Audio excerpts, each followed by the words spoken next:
Maritime ட்ரீமை நம்பிக்கையோட தொடங்குங்க. AMET and மர்ஸ்க் பெண்கள் கடல்ல தலைமை தாங்கிறதுக்கு சப்போர்ட் பண்றாங்க. சோ இப்பவே BE மெரைன் இன்ஜினியரிங் கேடட்ஷிப் ப்ரோக்ராம்ல அப்ளை பண்ணுங்க. சம்மர் வந்தாச்சு. What's your plan for this holiday? எங்க கிட்ட விட்டுருங்க, நாங்க பாத்துக்கிறோம். VGT Holidays. GT Holidays, South India's #1 travel brand. பிஹேன் பக்தி நேயர்களுக்கு வணக்கம். நான் உங்கள் கண்மணி. இன்றைய நிகழ்ச்சியில நம்முடன் இணைந்திருப்பவர் ராம்ஜி சுவாமிகள் அவர்கள். வணக்கம் சார். வணக்கம் சார். இன்றைய நிகழ்ச்சியில குரு பயிற்சி பத்தி தான் உங்ககிட்ட நான் கேட்க போறேன். ஸோ குரு பயிற்சி அப்படின்றது என்ன? ஒவ்வொரு வருடமும் இந்த உலகமே, ஒட்டுமொத்த உலகமே எதிர்நோக்கி இருக்கின்ற ஒரு அற்புதமான விஷயம் என்றால் அது குரு பயிற்சியைத்தான் நாம் சொல்ல வேண்டும். குரு அப்படிங்கிறது என்னன்னா, ஒரு அம்மா ஒரு குழந்தையை இடுப்புல வைத்துக்கொண்டு தன்னுடன் வைத்துக்கொள்ள ஆசைப்படுகிறார். ஒரு அப்பா அந்த குழந்தையை தோளில் தூக்கி தான் காணாத உலகத்தை நீ பார் என்று தோளில் தூக்கி கொள்கிறார். அந்த அப்பா தான் அந்த குருவை அறிமுகப்படுத்துறார். அம்மா தான் அப்பாவை அறிமுகப்படுத்துறார், அப்பா குரு அறிமுகப்படுத்துறார். அந்த குரு தெய்வத்தை அறிமுகப்படுத்துகிறார். அதனாலதான் பெரியவங்க மாதா பிதா குரு தெய்வம் என்று சொல்லுகிறார்கள். இந்த குரு பயிற்சி ஏன் இத்தனை சிறப்புற்று விளங்குகிறது ஒவ்வொரு வருடமும் அப்படின்னா, இந்த குரு பலம் இருந்தாதான். ஒரு கல்யாணம் ஆயிடுச்சா, குரு பலம் வந்தாச்சா கேட்கிறாங்க. ஒரு குழந்தை பிறக்க போதா, குரு பலம் வந்தாச்சா? எதா இருந்தாலும் குரு பலம் வந்தாச்சாங்கிறது அடிப்படை கேள்வி. குருவினுடைய பலம் இருந்தால்தான் ஒரு வாழ்வு செம்மை பெறும் என்பது ஒரு தீர்க்கமான நம்பிக்கை. ஒவ்வொரு வருடமும் குருவுக்கு பாத்தீங்கன்னா ஒரு வருடத்திற்கு ஒரு பாகை ஒரு 30 டிகிரியை டிராவல் பண்றார். மகரத்திலிருந்து கும்பத்திற்கு போகிறார், கும்பத்திலிருந்து மீனத்துக்கு போற, மீனத்திலிருந்து மேஷம் ஒரு திரவியம். அவ்வகையில இந்த வருடம் குரு பகவான் ரிஷபத்திலிருந்து மிதுன ராசிக்கு வருகிறார். அந்த வரும் தேதிகள்னு பார்த்தீங்கன்னா 2025 மே மாதம் 15ஆம் தேதி குரு பகவான் ரிஷபத்திலிருந்து மிதுன ராசிக்கு பயிற்சி அடைகிறார். தனுசு ராசி நேயர்களுக்கு இந்த குரு பயிற்சி பலன் எப்படி இருக்கும் சார்? தனுசு ராசிக்காரர்களை பொறுத்த வரைக்குமே இந்த குரு பயிற்சி 7ஆம் வீட்டிற்கு வருகிறார். 7ஆம் வீட்டில் இருக்கக்கூடிய குரு உங்களுக்கு ஃபாரின் யோகங்களை தருகிறார். அதே மாதிரி 7ஆம் வீட்டில் இருக்கக்கூடிய பொண்ணு பார்க்குற விஷயங்கள், அதாவது எனக்கு எங்கள் ஊரில் பார்த்தீங்கன்னா என்ன அமெரிக்காவில் கூப்பிட்டாங்கோ, ஆப்பிரிக்காவில் கூப்பிட்டாங்கோ, எல்லா இடத்துலையும் கூப்பிட்டாங்க, செலக்ட் பண்ணியா. அது செலக்ட் ஆகிறது மட்டும்தான் கஷ்டம். பார்த்தீங்கன்னா நிறைய பேர் வீட்டில் என்ன காரணம்னே தெரியாது. 2 பேருமே அழகாக இருப்பாங்க, பொண்ணு அழகாக இருப்பாங்க. சில பேர் வீட்டில் என்னென்னா ரொம்ப அழகாக இருக்கிற பெண்கள்லாம் என்ன பண்ணுறாங்க, தனக்கான ப்ரொஃபைல் கிடைக்கணுங்கிறதுக்காகவே ரொம்ப வெயிட் பண்ணி கடைசியாக பார்த்தா 32, 33 வயசு ஆயிரும். அதுக்கப்புறமா யாராவது ஒருத்தர் நம்ம கூட ஓரளவுக்கு ஜாதகம் மேட்ச் ஆனால் போதுங்கிற ஒரு முடிவுக்கு வந்துருவாங்க. இந்த மாதிரி நிறைய பேரை பார்த்துருக்கேன். இந்த விஷயங்கள் கிடைக்கும் போது இறைவன் கல்யாணம் பண்ணுறதுங்கிறது கடவுள் தந்த பிராப்தம். 7ஆம் வீட்டில் குரு பகவான் வரும் பொழுது இன்னாருக்கு இன்னார் என்று எழுதி வைத்தானே தேவன் என்றுனா, அந்த மாதிரி யாருக்கு என்ன பிராப்திங்கிறது யாருக்கும் தெரியாது. 7ஆம் வீட்டில் இருக்கக்கூடிய குரு பகவான் உங்களுக்கு அந்த பிராப்தத்தை தருகிறார். 7ஆம் வீட்டில் இருக்கக்கூடிய குரு பகவான் உங்களுக்கான சரியான ஜோடியை உங்களுக்கு கண்ணில் காட்டுகிறார். உங்களுக்கு அந்த ஜோடி உங்களுக்கு கிடைக்கும். இதுதான் உங்களுடைய வாழ்க்கை, இதுதான் உங்களுடைய எதிர்காலம் என்பதை நிறைய பேருடைய வாழ்க்கை கல்யாணம் ஆனதுக்கு அப்புறம் தான் லைஃப்ல நல்லா இருக்கும். எவ்வளவுதான் நம்ம காமெடியாக பேசினாலும், எவ்வளவுதான் நம்ம ஒய்ஃபை நீங்கள் கிண்டல் பண்ணாலும், அந்த ஒரு ஜீவன் மட்டும் நமக்கு இல்லை அப்படின்னா நம்மளெல்லாம் கண்ட்ரோல் பண்ணுறதுக்கு ஆளே இருக்க முடியாது. ஏன்னா நம்ம யார் சொன்னாலுமே கேட்க மாட்டோம். நம்ம பயப்படுற ஒரே ஆள் அவங்க தான். ஏன்னா அவங்க தான் நமக்கு ஈக்குவல் ஏஜில் இருக்காங்க. கண்டுபிடிச்சிருவாங்க. நீ யாரு, நீ என்ன, நீ எப்போ போய் எப்படி இப்படிலாம் மூஞ்சி வச்சுக்கணும்னு எனக்கு தெரியும்டா அப்படின்னு கண்டுபிடிக்கிற ஒரே ஆள் அவங்க தான். நம்ம அம்மா வயசை ஏமாற்றிடலாம், அப்பா வயசை ஏமாத்துற, ஒய்ஃபை ஏமாற்றவே முடியாது. அதே மாதிரி தான் நம்ம நண்பனை ஏமாற்றவே முடியாது. இந்த 7ஆம் வீட்டில் இருக்கக்கூடிய குரு பகவான் சில பேருக்கு சரியான பர்ஃபெக்டான ஜோடியை கொடுத்துருவார். அப்போ அவங்க லைஃப் அவ்வளோ சூப்பராக ப்ளசண்ட்டாக இருக்கும். ஆனால் சில அப்படிப்பட்ட ஒரு யோகத்தை இந்த வருடம் தரப்போகிறேன். இத்தனை வருடம் எனக்கான யோகம் என்பது எனக்கு கிடைக்கல, எனக்கான பெஸ்ட் மேட்சுங்கிறது கிடைக்கல.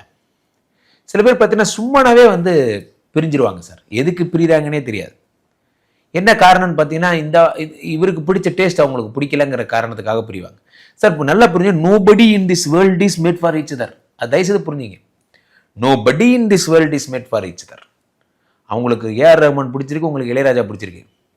அவங்களுக்கு கடல் பிடிச்சிருக்கு, உங்களுக்கு வனம் பிடிச்சிருக்கு. இந்த மாதிரி மாற்றி மாற்றி பிடிச்சிக்கிறது தான் வாழ்க்கையை. அதுதான் ஒரு வாழ்க்கையோட சுவாரஸ்யமே அதில் தான் அடங்கியிருக்கு. 2 பேருக்கும் ஒன்றே பிடிச்சதுன்னா எவ்வளோ போர் அடிக்கும் வச்சு பாருங்க. 2 பேருக்கும் வித்தியாசமாக பிடிக்கணும். அதுதான் ஒரு வாழ்க்கையினுடைய அழகே இருக்கு. நிறைய பேர் நினைச்சுக்கிறாங்க மேட் ஃபார் ஈச் அதர் தான் அழகுன்னு. மேட் ஃபார் ஈச் அதர் அழகே கிடையாது. Made for each other boring. So 7ஆம் வீட்டில் இருக்கக்கூடிய குரு பகவான் உங்களுக்கான சரியான திருமண துணையை, உங்களுக்கான ஜோடியை, வாழ்க்கைக்கான ஜோடியை உங்களுக்கு தருகிறார். 7ஆம் வீடு என்பது ஃபாரின் போகிறதுக்கான யோகம். உங்களுக்கு வாழ்க்கையிலேயே அடுத்த கட்டம் போகிறதுக்கான, அமெரிக்கா போகிறேன், ஐரோப்பா போகிறேன் போன்ற விஷயங்கள் எல்லாம். சார் ஃபாரின் போய் ஜெயிச்சவங்கலாம் நிறைய பேர் இருக்காங்க சார். ஃபாரின் போய் நல்லா இருக்கிறவங்களும் இருக்காங்க, ஃபாரின் போய் கெட்டு போனவங்க நிறைய பேர் இருக்காங்க. ஃபாரின் போகிறதெல்லாம் பார்த்தீங்கன்னா நிறைய பேர் வீட்டில் வந்து இந்த ஃபாரின் போய் லைஃப் ஸ்டைல் சேஞ்ச் ஆனவங்களாம் இருக்காங்க. 7ஆம் வீடுங்கிறது ஒரு கனவு. நான் அமெரிக்கா போனோம், இப்படி போனோம், இப்படி போனோம், என் வாழ்க்கையில் இருக்க கடன்லாம் அடையணும், எங்கள் குடும்பமும் தலைநிமிர்ந்தோம். எத்தனை பேர் சாதிச்சிருக்காங்க ஃபாரின் போய். இங்கே வந்து வீடு வாசல் வண்டின்னு வாங்கி குவிச்சவங்க அதிகம். அந்த யோகங்கள்லாம் உங்களுக்கு வரப்போகுது. பிரிந்த துணை உங்களுக்கு சேர போகிறாங்க. எந்த துணை சார்? நான் சொல்கிறது அதிகாரப்பூர்வமான உங்கள் மனைவியை சொல்கிறேன். உங்கள் மனைவி உங்களோட பிரிஞ்சிருந்தாங்கன்னா அவங்க உங்களோட சேருவதற்கான, அதே மாதிரி காதல் துணை. சில பேர் பார்த்தீங்கன்னா எதுக்கு பிரிஞ்சாங்கன்னு அவங்களுக்கே தெரியாது. நல்லா புரிஞ்ச ஒரு கவிதையாக சொல்கிறேன். சக்கை கரும்பு என்றாலும் சர்க்கரை தான் மிச்சம் இருக்கும், பிரிந்த காதல் என்றாலும் பிரியம் தான் மிச்சம் இருக்கும். இதை மட்டும் மனசில் வச்சுக்கோங்க. நம்ம வந்து எது இருந்தாலும் உங்களுக்கு வந்து அந்த 7ஆம் வீட்டில் இருக்கக்கூடிய குரு பகவான் 11ஆம் வீட்டை பார்க்கிறார், லாபஸ்தானத்தை பார்க்கிறார், உடம்பை பார்க்கிறார். உடம்பை பார்க்கும்போது என்ன ஆகுறதுன்னா உங்களுக்கு வந்து உடல்நிலையில் மாற்றங்கள், உடல்நிலையில் தெம்பு போன்றவை ஏற்படும். 3ஆம் வீட்டை குரு பார்க்கிறார், முயற்சியை பார்க்கிறார், அளவு கடந்த வெற்றிக்கான ஆயத்தங்கள் போன்றவற்றை, ரன்னிங் ரேஸ் ஓடுறவங்க, பாக்ஸிங் பண்ணுறவங்க, அது மாதிரி உடல் அளவில் இந்த வெயிட் லிஃப்டிங் பண்ணுறவங்க, அத்லெட்ஸ், இவங்களுக்கெல்லாம் ரொம்ப அற்புதமான ஒரு காலமாக இருக்கும். தனுசு ராசிக்காரர்களுக்கு மிகுந்த ஒரு பிரம்மாண்டமான ஒரு வருடமாக இந்த வருடம் இருக்கும். குரு பெயர்ச்சி டாப் டக்கராக இருக்க போகுது. அதனால 100க்கு 200 மார்க். அதுல யாருக்கெல்லாம் குரு பகவான் நான் வீக்குன்னு சொல்றோம், குரு பகவானுடைய இருக்கின்ற ஸ்தானம் சரியில்லை பார்த்துக்கோங்க அப்படின்னு சொல்றோமோ, அவர்கள் எல்லாம் இப்பயே பரிகாரம் சொல்லிடுறேன். 3 கோயில்களுக்கு செல்ல வேண்டும். என்ன அப்படின்னு பார்த்தீங்கன்னா, கும்பகோணம் அருகில் இருப்பவர்கள் ஆலங்குடி அப்படிங்கிற திருக்கோயிலுக்கு போய் அங்க போய் ஆபத்ஹாயேஸ்வரர், அங்க இருக்கிற சுவாமி, அங்க இருக்கிற குரு பகவான வழிபடுதல், தட்சிணாமூர்த்தி. சென்னை சரௌண்டிங்ல இருக்கிறவங்க எல்லாம் பாடி, நம்மளுடைய சென்னை பாடி, அம்பத்தூர் பாடியில் இருக்கிற திருவலியதாயம்னு பேரு, இங்க இருக்கிற கோயில் இருக்கிற குரு பகவான வழிபடுதல் குருஸ்தலம். அதே மாதிரி திட்டைன்னு ஒரு ஊர் இருக்கு, திட்டை கும்பகோணம் பக்கத்துல தான். அந்த திட்டைங்கிற ஊர்ல சென்று குரு பகவான வழிபடுதல் சிறப்பு. எப்படி வழிபடணும்?